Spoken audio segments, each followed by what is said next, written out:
Hello, hello. Hi, Steve. Jason here from Nova Scotia. How's it going? Hey, Jason, how are you, man? I'm really good. And interview time, we're talking about a new Tokyo Motor Fist album. How's that doing for you with the promotions and all It's, that? it's been very, very busy, but I got to tell you, I'm so proud to be talking to everybody because, as you probably read, this is my best record that I've ever made in my life. So I'm proud to be getting out there and letting everybody know about it. And more importantly, I can't wait for Friday when it's released and everybody gets to hear it in its entirety. For Friday, do you guys got a new promo video to release or something special? There at the moment there isn't. As far as I know, I mean, Frontiers might have a surprise for me. I'm also Monday. I'm going to be celebrating my 50th birthday, so you never know what the label has in store. But as of now, no. We were going to try to make a new video, but unfortunately, the circumstances wouldn't allow it because we didn't want to do another quarantine video. So the plan is soon. Once the album is released, we are going to probably do a video. I'd love to do a video for the title track Lions or maybe a video for the song Mean It, but we'll have to wait and see. Let's say for the quarantine level stuff, because we are not going anywhere at the moment. The popularity with quarantine videos. What's your take on that? Well, I think it's really cool. First and foremost, I'd love to see all the different quarantine videos with guys in different bands working with each other. You know, my bandmate in Trixter and one of my best friends in the world, PJ Farley's been doing these quarantine things with Chris Jericho, your fellow Canadian. He's been doing these. He's got this quarantine band. They've been doing the Kiss covers with, Charlie Benante from Anthrax and they had Bruce Kulick play on one of the songs, and I know the Anthrax guys have been doing a bunch, so it's cool to see the different collaborations that are out there. Look, it is what it is. This is the world we're living in, and what do we do? Just sit and do nothing, or do we make music and be productive? So I think it's great. Would I, for our Tokyo Motor Fist videos, Youngblood and Around Midnight, we actually shot footage for Around Midnight, but we had to do what we had to do to make a video. It's not the greatest thing in the world. It's not the greatest look in the world, but it's what we have to do. So you just you have to adjust with the changes and and the difficult times that we're in. One thing I find great is Greg Smith's doing like these house parties and all that every week. That's awesome, I would say. It is, yes. Of course, my bandmate Greg, he's been doing stuff right from the beginning. Everybody has their own way of dealing with this and trying to stay sharp. For me, I've been working in the studio the whole time. Luckily, I have a great recording studio in my house, so I got a ton of emails and calls from friends and different bands that needed records mastered and projects mixed. And I've been doing all transferring on my preserving the history of Trixter, transferring our analog tapes from all the way back to 1986. So it's been, again, it's one of those things to where I'm not the type of person who looks at negativity. I look for positivity and productivity, and that's what I've been doing this whole time. And most importantly, enjoying the time with my family. Absolutely. And let's go on the album again here. Like, where's the idea for the album title, like Lions, come from? It came from me, in the sense, Tokyo Motor Fist is my baby. I'm the musical genius, if you will, behind it, and the band leader. So it was. I came up with the song, and the song Lions is pretty much, the message of the whole record. Which again, positivity, productivity. Be a lion. Don't be a loser. Don't be a sheep. Don't be this. Don't be negative. That's really it. I've always been since back in the Trixter days. I've always written about positivity, making your dreams come true, making things happen. Fall in love. Don't be afraid to take a chance. Hey man, Van Halen, jump. We might as well jump. Take a chance. Get up to the batter's box. Take a swing. That's the way I look at life. And so Lions is that message. As messed up as the world is, and how much we all need to, as one world and humanity, come together to try to make change. That's the message of it. The song Youngblood, I wrote that for my daughters and for my nephews and for the youth of the world, the youth of North America. That kids, they have the power to make change in the world, You have to see, and especially during these dark times, and we are in, especially in the United States here, we are in very, very dark and challenging times with the way, this country is so divided, that we need the youth to be able to still realize that they have dreams. And the line of the song is, young blood, there ain't nothing in the world that you can't do. That's the message. And I think that message transcends just the youth, and it goes to everybody. And I think that's really, this record, Lions, is the record that the world needs right now. Let's say working on the album, did it take much time for you to get the concepts and ideas rolling? Well, man, I'm always writing. I'm blessed in the sense I have a great house here in northern New Jersey, and I'm always writing and recording and always working. I mean, this is what I love to do. As much as I love being out on tour, playing live, I love to be a studio rat. I am, that's where I, besides, the Eddie Van Halens and the Def Leppards and, the influences on me, Mutt Lange is one of my biggest influences as a producer, as a songwriter. Guys like that, that I aspire to be. So for me, I love being in the studio, creating, making records. It goes back to when we made the first Trixter record 30 years ago. I fell in love with being in the studio and creating, something beautiful out of an idea. Basically how I create my songs is with a guitar and my vocal, and I come up with these things, and then we build these beautiful houses, as I like to say. Chuck and Greg come in and, put incredible drum and bass parts down, and then Ted comes in and lays his vocals down, and that's what makes it a Tokyo Motor Fist song. Making the record, it's probably a little over a year that we finally got done. I started in January of 2019 writing. The first two songs I wrote for the record was the first song that starts it out, Youngblood and Decadence on 10th Street. And once I wrote those two songs, I knew we had a home run. We had a great record, and the songs just kept coming to me. And luckily, I believe I've been blessed with a God-given talent for lyrics, melody, and writing, and chord changes. And it just, this one, everything, all the sun, moon, and stars seemed to align for me, because it wasn't really work at all for me, and everything just kind of flowed out. And again, I honestly believe that this is my best creative work that I've ever done in my life. Steve, let's say for your guitar tones, you're always on top with this since Trixter days. Has anything changed much? Let's say in the last decade for your guitar setup and the way you treat your amps or etc.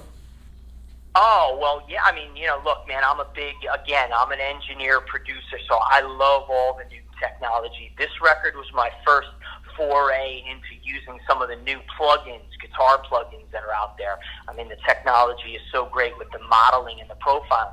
Also, I have my own head rush pedal board that I use and that I endorse, and I have my own preset pack. So that was most of the sounds on the record. And then a bunch of the songs, again, some of the rhythm tracks and some of the solos were done. I'm a Eddie Van Halen EVH gear endorser for close to 30 years now, since back in the Trixter days. So I'm always using my 5150s and my 5150 guitars and my Wolfgang guitars, because they give me the tone that I love. I mean, everything I do, man, is basically based on, like I tell everybody, it's based on Van Halen and Def Leppard.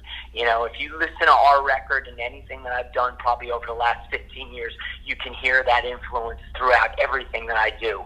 And, combine that with pop rock songwriting, and that's kind of what I do with everything. So guitar tone-wise, it's all based on Van Halen 1. As long as I can get somewhere in that ballpark, I'm a happy camper. Van Halen 1, wow, my favorite's Van Halen 2. Love that tone. Oh, yeah. I mean, they're big and extremely different. Obviously you must be a guitar player, so you can hear the differences in, Edward's tones on those two records. And, again, every Van Halen record has a different sound, and that's the beauty of it. Nowadays, the one cool thing, I don't know if you know, but, they have this Kemper profiler, and there's this guy down in Nashville, Top Jimmy, and he has these profile packs, and I've used those. We actually used them on the record. My good friend Bruno Ravel from Danger Danger and the Defiance, he mixed the record with me. So we were searching going, using some of those Top Jimmy presets along with my Head Rush stuff. And I think we nailed some of the early, Van Halen 1, Van Halen 2 guitar tones without a doubt. So what's these Top Jimmy presets, really? Some of them, yeah. Yeah, so do you know what I'm talking about? No, I didn't hear about that before. Oh, you got to go on YouTube and hear. It's unreal, and that is, again, what I was talking about, my love of technology and new guitar gear. I'm still a little kid. I still get that feeling when I was 15 years old and got my first Boss super overdrive pedal, or got my original MXR Phase 90. Cool. So I still get turned on by that, and I love guitar playing so much, and I think guitar playing is still evolving. Every day I see these new guys on YouTube that just blow my mind. I love Andy James. I love, Rob Marcello, of course, from Danger Danger and the Defiance. I think Rob is one of the greatest guitar players on the planet. Vinnie Moore. These guys that aren't maybe the most popular, if you will, but they're just incredible. And every day I find out these new guitar players, and it's so good to see because, I'm going to say probably 15 years ago, weren't we in the Guitar Hero era when all these kids were playing a video game as opposed to playing a real guitar? Correct. So for me, it's so satisfying to see that there's still kids and grown men and girls and everybody in between that still love some good old-fashioned rock and roll shred guitar. Anything going on with Trixter, productivity-wise for the future? There's a lot of stuff going on. I'm in the process of securing the rights to get licenses to do 30th anniversary releases of all of our stuff from Universal. So again, like I said, I'm cataloging, digitizing old analog tapes.